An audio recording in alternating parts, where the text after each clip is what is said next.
అంతర్జాతీయ రాజకీయాల్లో దౌత్య సంబంధాలు అంటే ఎంతో హుందాగా, వ్యూహాత్మకంగా సాగుతుంటాయి. కానీ ఉగాండా దేశానికి కాబోయే అధ్యక్షుడిగా భావిస్తున్న ఆ దేశ సైన్యాధిపతి ముహూజీ కైనెరుగాబా మాత్రం ఇందుకు భిన్నంగా వ్యవహరిస్తున్నారు. టర్కీ దేశంపై ఆయన చేసిన తాజా వ్యాఖ్యలు ఇప్పుడు ప్రపంచవ్యాప్తంగా హాట్ టాపిక్ గా మారాయి. టర్కీ నుంచి ఏకంగా $1 బిలియన్ డబ్బుతో పాటు ఆ దేశంలోని అత్యంత అందమైన మహిళను తనకు భారీగా ఇవ్వాలని ఆయన డిమాండ్ చేయడం అందరినీ విస్తుపోయేలా చేస్తోంది. సోషల్ మీడియా ప్లాట్ఫామ్ ఎక్స్ వేదికగా ముహూజీ వరుస పోస్టులు చేస్తూ టర్కీపై విరుచుకుపడ్డారు. సోమాలియాలో టర్కీ భారీ లాభాలను ఆర్జిస్తోందని, అక్కడి పోర్టులు, ఎయిర్పోర్ట్ల ద్వారా వ్యాపారాలు చేస్తూ కోట్లు సంపాదిస్తోందని ఆయన ఆరోపించారు.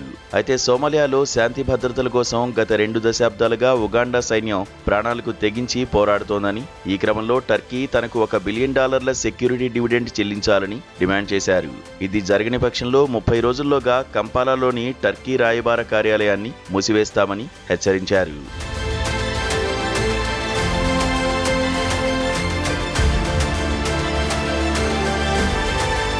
ముహూజీ కేవలం డబ్బుతోనే ఆగలేదు. టర్కీలోని అత్యంత అందమైన మహిళను తనకు అప్పగించాలని, తాను ఆమెను వివాహం చేసుకుంటానని వివాదాస్పద వ్యాఖ్యలు చేశారు.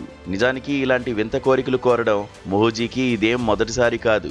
గతంలో ఇటలీ ప్రధాని జార్జియా మెలోనీని పెళ్లి చేసుకుంటానని, అందుకు ప్రతిఫలంగా 100 అంకోల్ ఆవులను ఇస్తానని ప్రకటించి అప్పట్లో అంతర్జాతీయంగా చర్చకు దారితీశారు. ఇప్పుడు టర్కీ విషయంలోనూ అదే తరహాలో స్పందించడం ఆయన తీరుపై విమర్శలకు తావిస్తోంది. అంతేకాకుండా ఇజ్రాయెల్కు తన పూర్తి మద్దతు ప్రకటించిన ముహూజీ పవిత్ర భూమిని రక్షించేందుకు తన నాయకత్వంలో 1,00,000 మంది ఉగాండా సైనికులను పంపడానికి సిద్ధంగా ఉన్నానని పేర్కొన్నారు.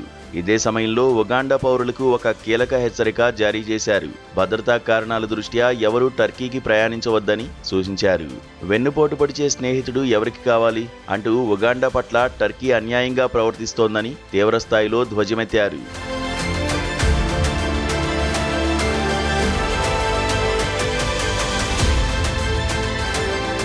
ఒక దేశ సైన్యాధిపతి హోదాలో ఉండి అంతర్జాతీయ సంబంధాలను సోషల్ మీడియాలో డ్రామాలా మార్చేయడంపై నెటిజన్లు రకరకాలుగా స్పందిస్తున్నారు.